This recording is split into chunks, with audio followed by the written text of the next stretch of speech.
Hey everyone, it's James Lambert, the motivational coach and speaker. I went from knockouts to knowledge and from headlocks to hugs. I still embrace people, just now in a more positive manner. So you join me on my beautiful walk. Hope you can see the sky. It's a lovely day here. Every day is lovely, but the weather's particularly nice in the UK today. And I just wanted to talk about, I suppose I read somewhere about this person was taking great pride in being a realist as he saw it. And although I understand,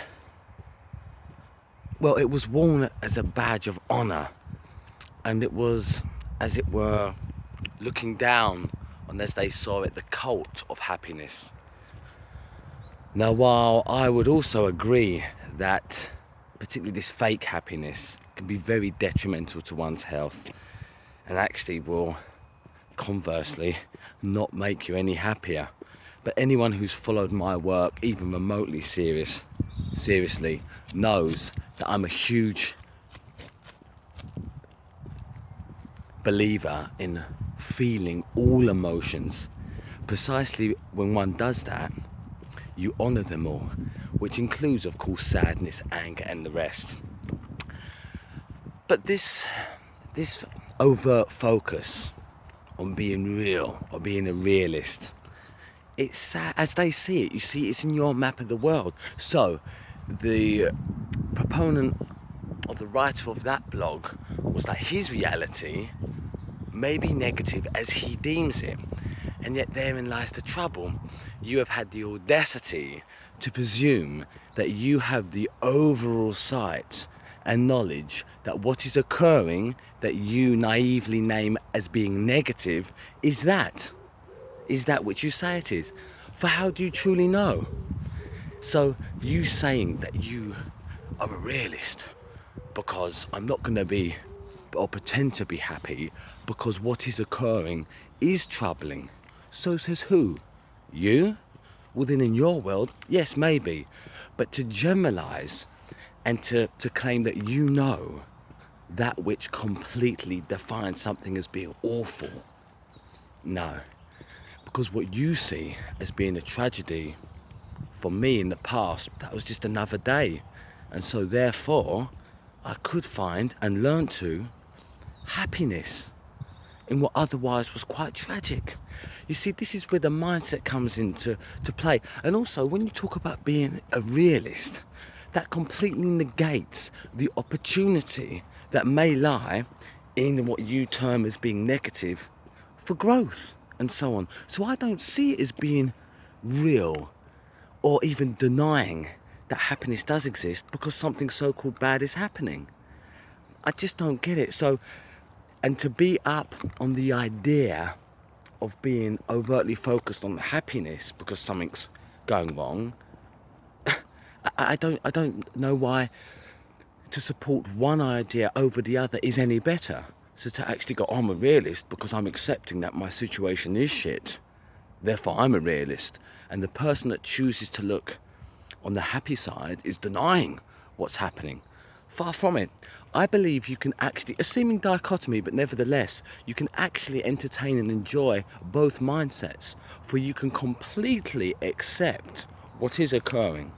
But yet, as I've spoken about before, stop labeling it as good, bad, or indifferent. Therein lies the problem.